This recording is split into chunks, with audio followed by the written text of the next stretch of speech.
Jai Hind and welcome to your own YouTube channel, Team MND The Futurists. And today's update is on giving you thoughts and my personal perspectives on this Russia Ukraine dynamics. Now, the war, which began with Russia's annexation of Crimea in 2014 and escalated into a full scale invasion in February 2022, has seen significant shifts. Russia currently occupies about 20% of Ukraine's territory, including Crimea and parts of Donbas region. Now, recent developments also suggest that both sides are experiencing heavy losses, with neither achieving a decisive victory. Ukraine's military is strained by shortages of manpower and ammunition, while Russia has sustained massive casualties estimated at all over 5 lakh killed or maybe injured by some Western sources. And it is also facing some really big economic pressures from sanctions. Several factors also could influence the war's conclusion. Now, what are the negotiations that we can expect? The recent reports indicate that United States and Russia held talks in Riyadh on February 18th, 2025 to explore ending this conflict. Now, though Ukraine was not represented, Ukraine insists on being fully involved in any peace process and also rejects a deal that cede territory permanently. Now, Russia's UN envoy also claimed on February 17, 2025 that Ukraine has irreversibly lost Crimea and four other regions, signaling Russia's intent to retain its gains. A negotiated settlement could also involve a ceasefire, possibly freezing the current front lines, though Ukrainian President Zelensky has historically demanded the return of all territories to 1991 borders. Now, what is the expected military outcome? The war could end if one side achieves a breakthrough. Russia has been advancing slowly in eastern Ukraine, capturing many towns, but at a very high cost. Ukraine's 2023 counter-offensive failed to reclaim significant territory, and its recent incursion into Russia's Kursk region has not shifted the strategic balance at all. Now, the exhaustion on both sides might force a stalemate, leading to de facto end to active fighting.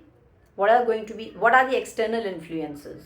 The incoming US administration under President Donald Trump, set to take office, who has taken the office and has hinted at reducing aid to Ukraine, pushing for a swift resolution. Now, he has also criticized escalation, such as the use of US supplied long range missiles in Russia, and suggested negotiations with Russia's President Vladimir Putin.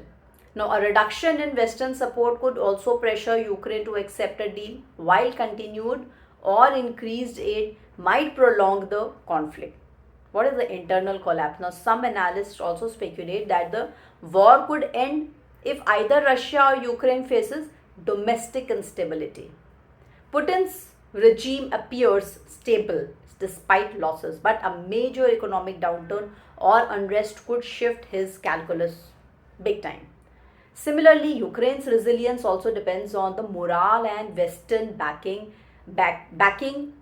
both of which are under strain and less likelihood. Now, what are the possible scenarios? They include a ceasefire with Russia retaining occupied territories, potentially formalized later, though Ukraine might resist this without NATO membership guarantees. A prolonged stalemate resembling a frozen conflict like in 2014 to 2022 with big fighting.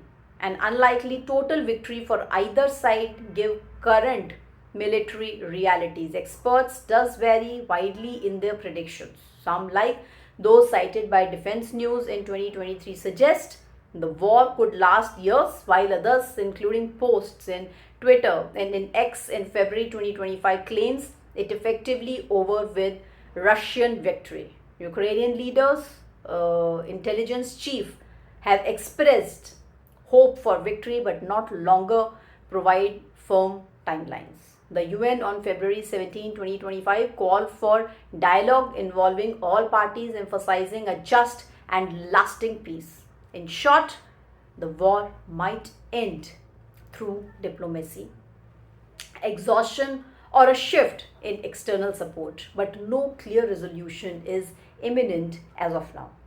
So the trajectory hinges on battlefield developments, political will, and international pressures in coming months.